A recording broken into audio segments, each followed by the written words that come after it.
in the maybe 18 years of living away from the place I was raised, and 13 of those years being a digital nomad, full-time kind of a trip every 3 months on average, changing a country, I feel like a decade into that, me and a lot of people who took a similar route wanted to find a place that really speaks to them, that really makes them feel at home.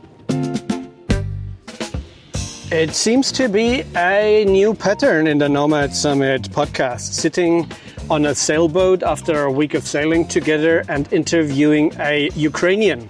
So after Orest of Nomad Mania, today I'm sitting here with Bogdan Danchuk. Welcome, Bogdan. I'm happy to be here. Thank you, Christoph, for inviting me. And it's so great to be in your natural habitat, being surrounded by the Adriatic Sea and in the midst of sailing week. So thank you so much for inviting me, and thank you so much for being our skipper in this beautiful, beautiful experience. Yeah, we had 1 week of sailing south of Kirk Island through the Quorn Bay, together with a group in total of 8 people, all more or less connected through the digital nomads community on Madeira Island. And that's also where we first met Bogdan. This episode is brought to you by Covered.ee, a health insurance built for nomads with a world-first visa-backed start guarantee. Covered.ee. The Nomad Summit Podcast. Tell us a little bit about how you came into this community and what's your purpose in this. So my history with the community of the digital nomads in Madeira is one which has pretty much defined the place I call home right now.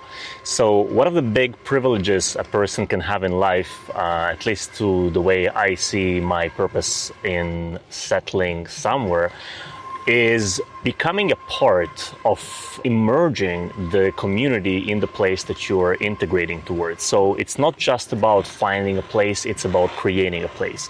And I was extremely privileged to come early 2021 to Madeira, finding a place that was having all the potential to become a home for people who basically defined themselves as homeless nomads for so many decades before. And I created a project basically renting a large hotel and inviting a lot of the friends I met on my digital nomad journey throughout like 13 years of travel to live together in a 5-star resort, together with a bunch of people that came to Madeira for the digital nomad experience, and my friends from around maybe 50, 60 countries that have joined. And it was a lovely time to basically do something that has pretty much never been done before in an unprecedented time of COVID. And I think what emerged since then is a beautiful community in Madeira of people who chose to simply stay or come as often as feeling Madeira is their base. So I feel I'm very blessed to be part of that community and be a part of a contribution to its current form. That's a beautiful story, and that's also how you and me first met. I chose Madeira for myself as the COVID solution, arrived first end of 2020 and stayed through the entire winter season of that year, and also through the next 2 winters, as it's just a nice place with all the infrastructure that you would need as an location-independent entrepreneur, as a remote worker with fast internet and community. That's the big keyword here. And I think you and me first came across each other right after you had this hotel takeover thing and accommodated 100 or more people in the Savoy Hotel. Yeah, I believe it was over 200 in the total time that it was running. I think the total time was around 2 years. I never expected it to be so long. It was a passion project. It was a thing that was simply dream come true in a sense that visiting Madeira 9 years ago, I felt already that would be the place I want to settle down one day. And in my imagination, I couldn't see that happening anytime sooner than 30, 40 years down the line, where people will start gradually to discover that place. And COVID being the catalyst, kind of like emerging as the event that brought so many digital nomads to the island, it was an imaginative thing to go through and participate with such a project on my own side as well. And Madeira is only one of the many interesting topics that we can cover today together. A definitely interesting one is your personal story, like born Ukrainian, grew up in Israel, holding those passports, and make that journey of like finding residencies, optimizing your personal setup to your own business and your own passion. Absolutely. I feel one of the biggest blessings I had in life are the challenges and limitations that I was facing. So obviously having this kind of a route with two very, let's call it interesting citizenships, it also came with a lot of different cultural background to those two cultures. So I basically grew up in a very Ukrainian household while being situated in Israel since the age of 4, and having this near 180 degree of a difference in cultural background around me. Growing up like that, I nearly felt that this is giving kind of a 3D vision to the idea of choosing a culture to be a part of, because I never felt fully Ukrainian or fully Israeli. And at the same time, those two cultures have definitely always been a part of myself. So I felt intuitively that somewhere around the world is a place which can bridge those two and feel like home from all perspectives of what I chose to integrate from both of those cultures. And I feel like Portugal is the place that came the closest to that. I also kind of had an interesting legal background in the sense of, technically speaking, being a stateless person for the first 18 years of my life. We left Ukraine at the time where all the documents were still kind of Soviet documents, really, and the country has emerged out of that, and we still haven't legalized ourselves as Ukrainians, but moved to Israel. Both my parents stayed in basically different parts of the Mediterranean, and I had to wait to be of age, to be 18, to choose a citizenship, while neither country could give me one without the consent of both parents. So this almost inherently created almost like a spring inside of me that wanted to be released. So the day I got my passport, literally 6 hours later, I was on a plane flying out, pretty much making true of all of the dreams I had in my mind, playing the scenarios of what if I would one day be able to fly? But so now everyone wants to know, which passport did you choose and why? So given the fact I was raised in Israel, it was way easier to get the Israeli citizenship at the time. It would be way more complex for me to fly back to Ukraine without any citizenship whatsoever to claim the Ukrainian one. So you couldn't get that in a Ukrainian embassy?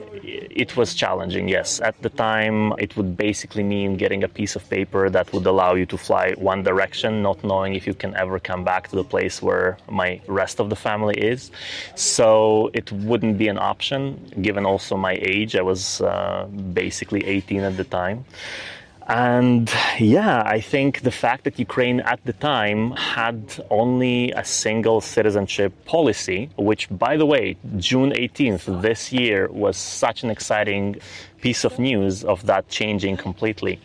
And that is actually one of the reasons I'm so excited about the opportunity of reconnecting with my Ukrainian roots right now and having maybe the application of the second citizenship at last go through. I definitely feel a big part of me is Ukrainian. I definitely feel super connected to this culture. I kept the language skills. I kept the family ties. So having this law means quite a lot for me, as seeing myself again, legally speaking, as a part of an international global setting that is true to my roots. Yeah, and that's a topic that we almost in every single episode of this podcast cover with our interesting and amazing guests. That's identity, of being part of a culture, being part of a group, of a community that goes often far beyond a piece of paper and a passport.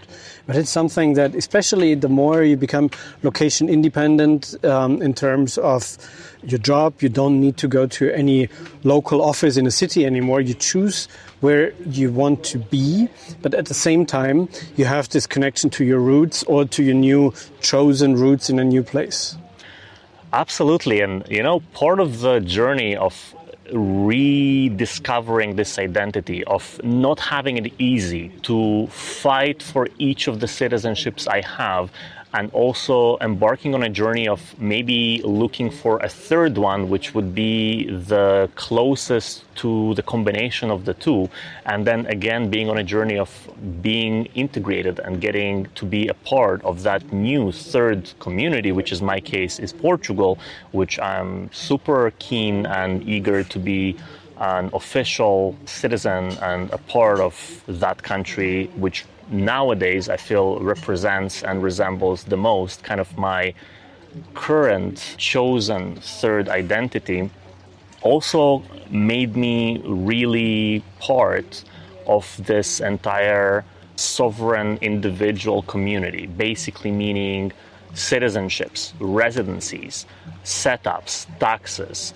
My entire life until I would say basically a decade ago has been devoted to being an entrepreneur, building up businesses which were always remote first, always focusing on keeping that ability to be location independent, to be a digital nomad, even before those terms have ever emerged. And now I decided to make it basically my entire business, life, and focus, creating an agency which essentially helps people go where they want to live and pay as little as they can in terms of taxation. So to optimize their life, to optimize their lifestyle, and to optimize for their choices. And that is basically what I'm doing today. So this kind of personal journey and having to solve all those questions, and the main question always being, what are my options, has led me to the business I'm doing today, to the lifestyle I'm living today, and to the choices I've had in the past decade. Quick break and a big shout out to the sponsor of this episode, covered.ee. If you've ever applied for a digital nomad visa, you know the drill. Countries require proof of health insurance before you're approved, but most insurers lock you into a full year up front, even if your plans changed or your visa gets denied. That's exactly the problem covered.ee is solving. Their new visa-backed start guarantee is the first of its kind. Your coverage and your payments only kick in after your visa is approved and your travels begin. No more wasted money, no more unnecessary stress. Covered.ee is built for nomads by nomads. It meets visa requirements for countries like Spain, Portugal, Thailand, Brazil, and it even includes mental health, dental, and emergency care options. This kind of flexibility is a game changer. We've dropped a link in the show notes so you can check it out and finally get insurance that moves with you. Thanks again to covered.ee for supporting the show. That's COVRD.ee. And when we decided to record a podcast episode together, that was when you were talking about all these interesting clients you have and the stories that you could tell about how they live their lives, how they make a living in the most super interesting niches that you can imagine. And that's also the thing that I'm always so fascinated about when going to a Nomad Summit event and having this diversity of people that are doing things that you can't imagine, of niches that exist. Like in our very first episode, we, particularly for this reason, decided to invite RJ Macalanda, who is a location-independent fisherman. So his big passion is going fishing, and he turned that into a fishing brand, takes people out on fishing trips and is just living his best life, doing what he loves most, and created it into a location-independent business. And you earlier mentioned that you have a bunch of those niche clients doing super fascinating stuff as well. Absolutely. I am not stopping to be amazed by the variety of jobs people do on the move while being digital nomads. One of the most interesting cases I've witnessed is a guy who works as a consultant for a jewelry brand, basically telling them what is the right sequence to present their high-end jewelry around the world in different capitals to maximize the sales those jewelry actually bring to the brand. This is just one example. I could name a few which normally you would not actually see as the most common when people go about their digital nomad lifestyle. I think artists and art in general is one of those areas of expertise where people think it's a bit harder to pursue on the move. And one of the most interesting examples of artists utilizing location independence was a client of mine who basically transitioned from being a freelance graphic designer to creating her own font shop online and essentially selling those fonts as a digital product, making anywhere around 100K per year, not being a huge business, but definitely viable for a digital nomad lifestyle. I also have a couple of clients who are musicians who compose music for artists and live off royalties from those songs being played around the world or being used as stock music in different productions. I have an interesting client who is a food critic. So he creates travel guides and restaurant reviews for international magazines. So that's another kind of job which I would never imagine somebody does on the move. But the guy lived in over 50 countries so far and basically reviews everything that there is in the culinary scene around the world. One exciting client I had, which I would never expect to get as a location independent and not even an entrepreneur, but essentially a worker, is a doctor. So that's an interesting one. Some doctors, such as a radiologist in this case, may work remotely and online and therefore can choose to optimize their taxes globally. And that's the reason they came to me. But the interesting part is doctors working online, which is really something I have not imagined to see. Obviously, you have the crypto people creating their own blockchains, NFT collections, or interesting crypto technology, which you would kind of assume to be in this lifestyle. But some interesting ones, again, would be mental health professionals. So a psychotherapist who is a client actually is doing their practice online. YouTube content creators, gaming streamers, and actually within gaming, the non-obvious ones, which were really interesting for me to see, is one interesting case of a client in particular who is 22 years old as we speak, creating and selling some game items, mods, and skins for games super popular for kids and making a really good living from basically this kind of like creative work.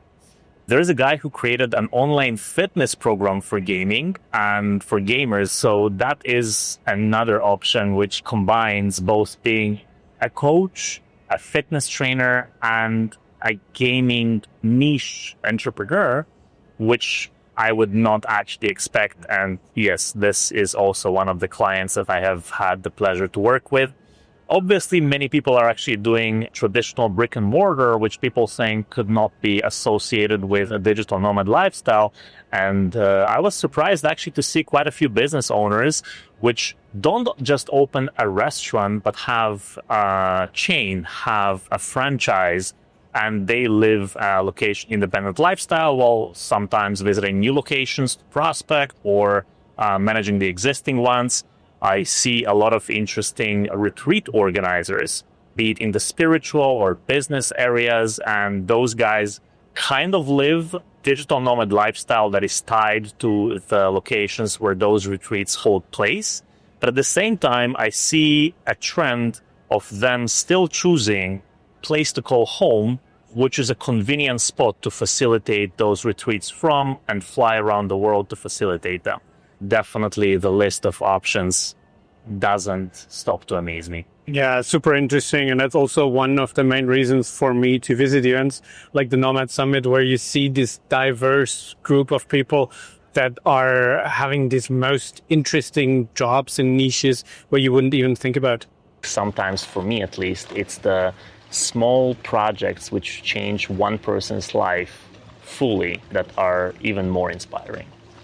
And that's in the end what we create the Nomad Summit for, as a platform for people to meet, to get inspired. But in the end, now with this podcast in your ears, that's just a starting point. If you want to get the true inspiration and want to meet people, come to Chiang Mai in January, come to Estonia next summer. And as you see this pattern here with sailboats, we probably will offer some unique sailing trips for digital nomads, maybe together with Orest and Nomad Mania, reaching remote, distant places that are rarely visited. So this is building up over time, and seeing that people like you, Bogdan, are enjoying to have a week on a sailboat here is definitely a good reassurance that we should go in that direction. And I would love to join you guys. Anytime you go to Antarctica, that's actually on my list. So hearing that you partnered up with Orest, who has those kind of trips, is really exciting. Oh, now you're taking it to the next level. I was thinking first to offer like a week or two cruising around the Mediterranean, going to Palagosa again maybe, or my personal favorite, Alboran, a little remote rock between Spain and Morocco, that where I have not been yet. That's on my personal bucket list. But yeah, doing an Arctic cruise is definitely something that is achievable as well. Maybe not so much for remote work in that sense, but as an adventure of several weeks, that's life-changing, absolutely for sure. I think for people who are remote work first, sometimes we feel like we should work everywhere we travel. And it's an important note to take that week off, to take that weekend without opening the laptop, or taking that Arctic trip as well, even though you can, even though you have the laptop. Even now on this trip that we've taken together, I think the fact that a lot of the guys have not even brought their laptop will actually aid them in expanding their business so much further, while cleaning their head, having their mindset completely off work, to re-emerge in a way more in-depth kind of look when they come from a new perspective. Absolutely, and that's the beauty of sailing anyway. If you have a small group of people in a confined space like a boat, where you spend all day, all night together, you need to take care of all the little household duties, navigating the boat and stuff. You not only get to know each other, but you have a lot of quality time to exchange ideas, to inspire each other. And I am pretty sure that I overheard a conversation here of at least one of the guys to take a different direction, different route for the next steps in his future career. Oh, absolutely. I think the inspiration that comes from travel is part of what makes us want to be digital nomads. I'm actually reflecting now on how this became such a big trend, because when I started to be a digital nomad, I think maybe 18 years ago, nobody called it that. That term actually never existed. People didn't even call us nomads, let alone digital nomads. And sitting in St. Oberholz cafe in Berlin on my first ever trip, getting my passport at hand, people would come up to me and asking, like, how come a foreigner with a laptop sits here working on something every single day and actually making it as a routine within their trip to a foreign country?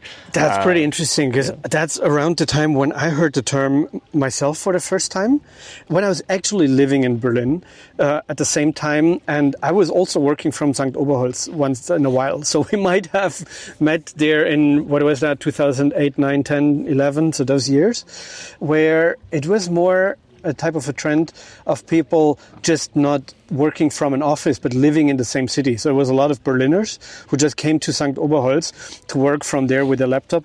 And they called themselves, or were called, digital nomads, but not so much with this now big aspect of being truly location independent, not only between your home, your office, and a cafe in the same city, but changing countries as you like.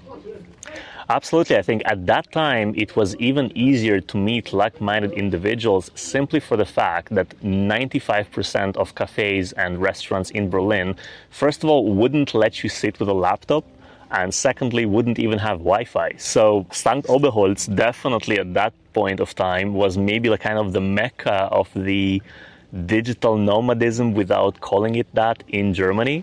And it was considered one of the first co-working spaces or the first co-working space community in Berlin, even though it started from a cafe. But then they had their upstairs place and the corners where you were encouraged to sit with your laptop. And then some guys like around Christoph Huebner and Madeleine von Mohl were building Beta House. I think the first really dedicated co-working space in Berlin, and I actually was one of the very first renters at Beta House. I think I didn't even hear of the term co-working spaces at that time. That was so early days. So what's next? Now we talked about history. It's always funny to hear the old people talk about what was back in the day, but we're here also to gather trends and look into the future. What do you see among your clients in your own life? I mean, we are here in Croatia, where you happened to be around, kind of quite spontaneously joined this trip, but you were here on a mission as well, and Croatia seems to develop in this community. So what is it that you see as what's coming next? Great question, because it's a question that you also ask in the context of your own life. As a person who has traveled quite a lot, at some point you feel like you want to settle down. So in the maybe 18 years of living away from the place I was raised, and 13 of those years being a digital nomad, full-time kind of a trip, every 3 months on average changing a country, I feel like a decade into that, me and a lot of people who took a similar route wanted to find a place that really speaks to them, that really makes them feel at home. And this might be the biggest trend for the OGs, so to say, in the digital nomad community. It's finding a base, not necessarily ceasing their travels, but traveling really from there and back to there. So I feel like a lot of people nowadays wouldn't even call themselves digital nomads anymore. They would transition into location-independent, fill out the blank, entrepreneurs, freelancers, individuals, investors, whatever it is. And that journey is a unique new journey of its own. So when you travel for the experiences, when you travel for the partying, for the new people, for the cultures that you can immerse yourself in just for the sake of accumulating more and more exciting experiences this life can offer, transitions into a completely new kind of a journey where it's a set of values of what you would like your home to look like that really drives you to choose, evaluate, go, immerse, experience, and see what is your home. So I feel like in this maybe age of my life and in this stage of my life and of all of the great people I met throughout my many years of traveling the world, I see that trend more and more often. So obviously I chose Madeira. I see a lot of other places that are being chosen by people who have basically seen the entire world. It can be bigger cities, Madrid, Lisbon, Barcelona, and that is the trend I'm seeing right now. That is one of the ones that I'm really excited to look after. I mean, from the perspective of Madeira, I feel like it's a retirement island. I feel like a lot of people throughout the past decades, especially from the UK and Germany, would go there to retire. And now I feel like the trend is this is the retirement spot for a lot of digital nomads. It's almost like the only people who can really appreciate that place are the people who have lived everywhere and could choose to be anywhere, and they choose to be there. I feel like for the guys who are into the bigger cities or other parts of the world or different kind of time zones, those other capitals or little hidden gems like Uruguay or even Thailand. We even did it a lot Thailand. through Yes, Thailand absolutely. as well. Mm. And I think many places in Thailand, you guys are hosting a lot of your events in Chiang Mai. And I think that was always a very traditionally digital nomad oriented spot. And I feel like Bangkok has become a place that a lot of people are choosing. And even some of the islands, Koh Lanta, I think has become a bit of a spot. And Da Nang in Vietnam as well, very much so. Absolutely. I think also Vietnam is changing to be more and more accommodating of digital nomads. So I think that is a spot that is perfect for a lot of people who want to be on that time zone. Thank you, Bogdan. That was very, very insightful. And I'm sure our listeners appreciate your story. When I want to reach out to you, what's the best way for that? So my work is done through our company called Easily Global. We basically help people move where they want to live and set up their taxes around it in a way that is the most optimized for their business. And we'll be glad to accommodate anyone who needs relocation and tax optimization. So easyglobal.com is a best way to find me. Toda and Jakuyu. Jakuyu and Toda. So more stories here every week. Thank you for listening and hear you again next week. Bye-bye. Produced by radioguru.co.uk.